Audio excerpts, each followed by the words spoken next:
Hello, you wonderful people, and welcome to another episode of SuperFantaFi. This being a show where I talk about TV shows of the supernatural, fantasy, and or science fictional genre. For today's episode, I'm going to talk about Devil May Cry Season 1, Episode 5. A lot of really interesting things went down in this episode, so let's break it down. First and foremost, let's start off with Dante's side of things. Falling through the air from the exploded wreckage of a plane, and now trying to save everyone that's falling to their immediate death. So Dante parkouring through debris, snatching up parachutes, where he's like, hey, this is the first time I've ever used a parachute. It's also the first time I've ever been on a plane, kind of joking, but the person he saves first is the woman that looks like his mom, or makes him think about his mom, which I didn't talk about that last episode being an important factor, but it's also interesting too, considering that particular element is relevant at later points, a later point in Dante's story, so for them to kind of implement that now is interesting. Because it's like, well, you got to introduce that character. She's like super important.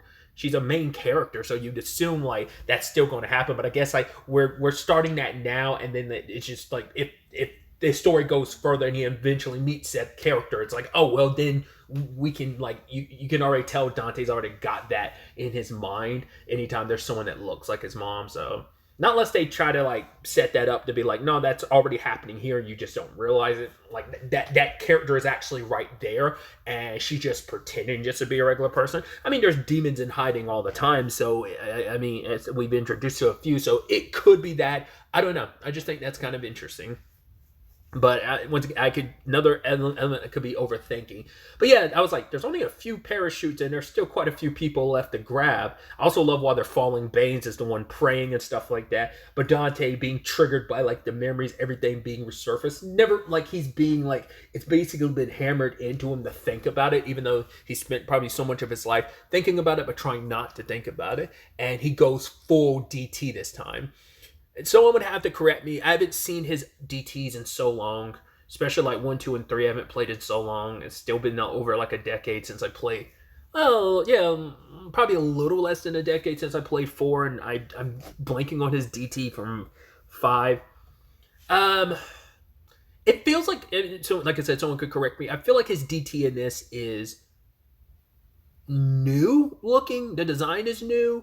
But I think it's taking elements from all his other DTs. Like, because I want to say the only ones that had wings was the one at the end of 1 and the one he has in 5 are the only ones I could think of that have wings. Maybe the others do too, and I just don't remember. Because I feel like they don't get utilized that much. Maybe, did his DT and did he ever fly? Because like there's a few Devil May Cries where he actually flies. Because that was also what made the fight against the Wind Demon kind of interesting. Because I'm like, oh, there's actually very few aerial fights in the Devil May Cry series that I can think of. Like the only one that immediately comes to mind is like the final boss fight against Mundus in the first DMC.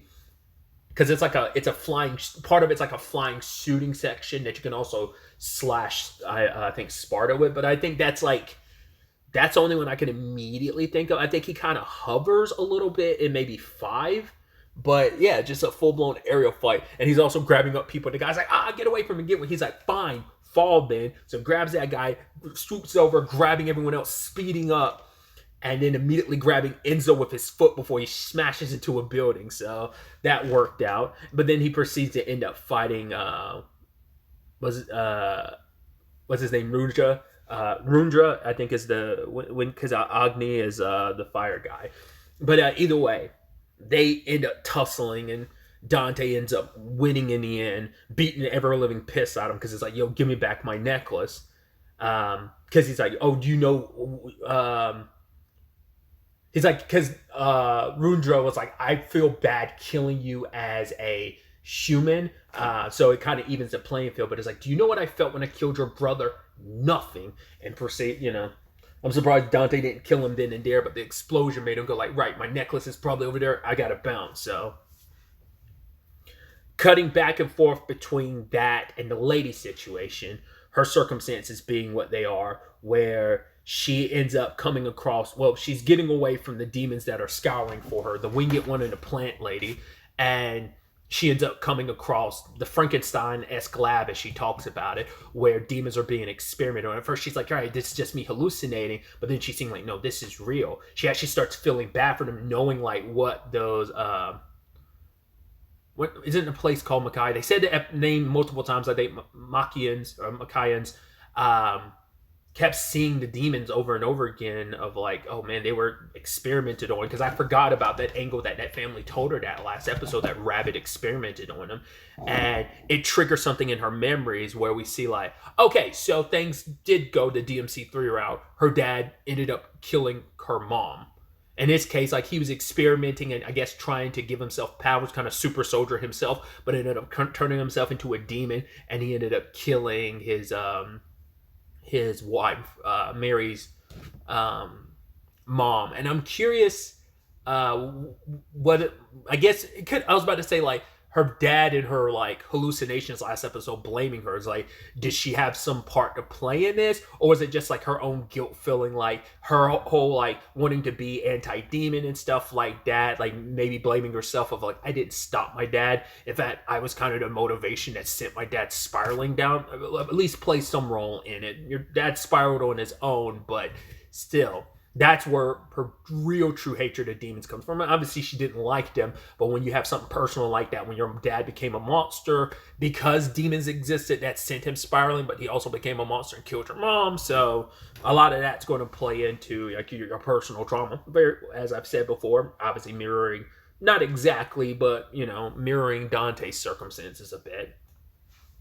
So she ends up having to kill that one bat demon because it was like, please kill me. And she ended up ending its suffering. And lo and behold, just like I thought, as his name's Plasma shows up, I was like, of course, you're going to pretend like, yeah, I got out of this, everything's okay. And she ended up destroying the entire lab because she felt bad for the demons that were being experimented on. And she wanted to destroy the research, destroy their body so that it would hinder any research he had going forward.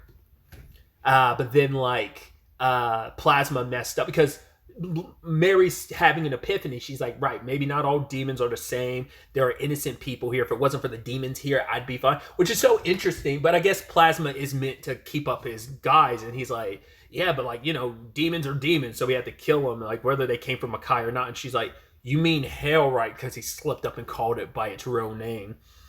And so I was curious to see how that whole situation would play up and shake out. But ultimately, she is like, whoa. You don't have to kill me. Like, I could be useful. Your mission from Rabbit was to infiltrate Darkholm. It's like, you're a lowly soldier. You take my form. Because Mary doesn't know that this is how it operates. He doesn't. But it's like, you need to keep me alive so I can give you the information I have. But she also doesn't know that's how his powers work. He needs his victim alive so he can shapeshift into them anyway. We as the audience know that, but she doesn't know that. But it's like, right, you probably don't have my memories. You probably just have like that person's appearance and you're just like playing it by ear. But keep me alive. I can give you the information so you can infiltrate Darkholm. But she used it to her advantage because basically she had Plant Lady kill Shapeshifter, and I was like, oh, that was pretty smart. And then blew away Plant Lady, so she's dead. Which I'm like, oh, no future for you in any future of this animated series. But that bastard is still alive by the end. You're like, damn. It's like, you seem to be the hardest to kill out of everybody. Because even Runja catches a bullet from Lady or Mary when Dante and him crash into the building, like during their whole aerial situation.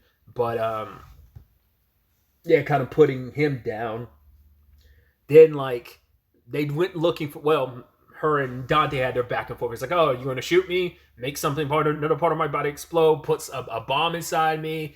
Put a grenade in my hand so it'll blow up. It's like, no, I'm not going to do that. What, you went demon? All right, you're not going to do that again, are you? It's like, no. Which, playing into very much DMC rules of, yeah, that devil trigger doesn't last forever. It's temporary. I mean, you can't be souped up all the time. So it's just kind of nice being like, whoa, especially because it's your first time going full DT.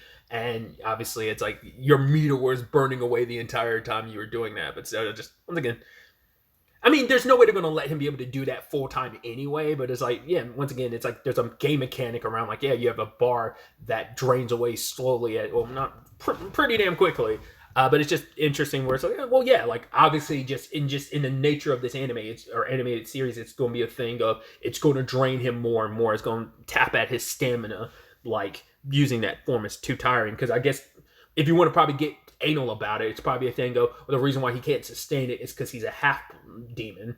If he was a full demon, that's one thing, but because he's half human, his body can't, even with its enhancements, can't handle that much demon energy at once, so it takes its toll on his body in a sense that it exalts him. I don't know. I never really thought about it in the confines of the video game mechanic, but outside of the video game mechanic, in the mechanics of this, I'm like, oh, that would make sense for that to be the reason why, like, your DT doesn't stay active. Also, Mary got a nasty surprise, which that's super effed up, that he left all those rabbit dolls there, stuffed animals, and they all are wounded exactly like her team were killed. You're like, oh, that's super effed up and sadistic. She even says to herself, like, this sick motherfucker. But yeah, he sends a message to Dante and Lady. He was almost like, oh, Dante, oh, Lady. I was like wondering, what did he not expect Mary to be alive or not? I don't know. Was he surprised by it, or whatever the case may be?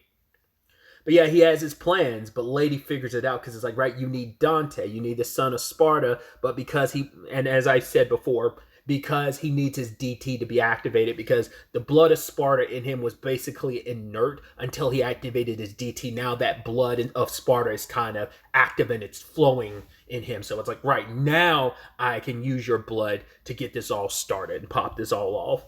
But it's like, if you don't follow me and find me where I am, Dante, in 30 minutes, I'm going to unleash my army onto this whole city. So it's like, well, now that we know your plan, we're not going to operate with you. But now the whole world's going to be held hostage in that regard, because he does have a large bunch of demons with him. Then there's also, like, Mary had asked her people to not hurt the civilian ones that were here. They were the ones that were locked up in the lower levels that were just, those who were then experimented on.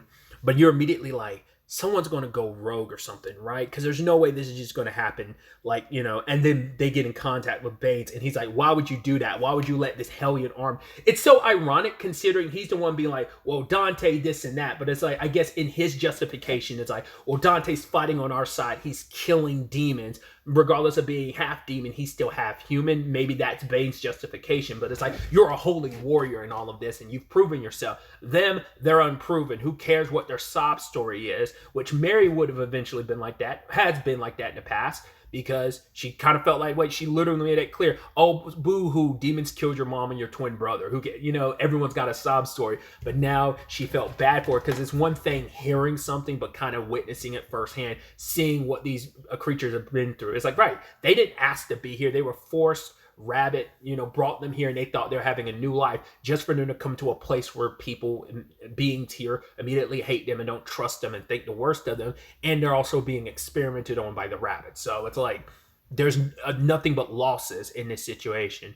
But I was like, come on, please don't do what you're going to do. And they follow Bane's order, and they end up slaughtering every demon civilian here. It's like, damn, that sucks, because there were children here too, and it's just like, damn, man, that sucks. But I guess, like, it all came back to bite them in the ass, because Plasma was watching all of this, and I guess maybe on some level he heard what Mary was saying, but once again, he was playing to his role and doing his job. But now he sees, like, oh, you murderous, as he calls them, murderous apes. It's like, well, fine, because Rabbit's real plan was to draw everyone into this place for a trap, and then, like, kill them, because, like, everyone's a sacrificial lamb, because it's all for the greater cause that Rabbit has. So he's willing to sacrifice. He was willing to experiment on these people. So of course he was willing, because they're on the lower end. So it's like, if it's meant for the greater future of our world, then it's all fine and dandy. When it's the greater the greater future for my cause, I'll sacrifice as many of you as I need to. But it just, once again, it sucks, because they were just innocent families, and this is all on Baines. And I'm so curious to find out how Mary's going to react when she finds out that it was Baines' order that did all this. But it's just like, yeah, this is a guy you followed and you believed, but it's like, once again, kind of, he's got that religious zealot element to it. And it's just like, he couldn't trust Mary's decision. This was like, no, this was Mary's call. Like, maybe you should listen. Once again, it's hypocrisy, considering, oh, he's willing to work with Dante, and but it's like Dante's a means to an end, versus all these other demons. They're not, in his eyes, proven, and they're like, like I said, because Dante's half human, he's probably willing to cut Dante at least some slack. But it might also be a thing of the moment you stop being useful for us, I'll end up killing you. Might be kind of the thing. It's actually really sad too, because that whole point last episode he made of, oh yeah, like I'm going to die when God wants me to after I fulfill whatever mission he gave me. And you live long enough to do something like that where you slaughtered a whole bunch of innocent civilians. So it's going to be interesting to see how that all plays out and what that means from, I think this in turn could probably make it so that Mary ends up going down the route more so of what, because obviously, once again, the whole her being part of like some government unit is not a thing for the game. Maybe I really don't remember that, but it's like she's just like a solo demon hunter. Like she operates on her own, pretty much like Dante does. So I could definitely see by the end of this, she's just operating on her own. Like so basically, this will end where basically Lady was in the game. So it's kind of interesting. So, and it's probably going to lead to her being like, well, I'll work together with Dante from time to time, but I can't trust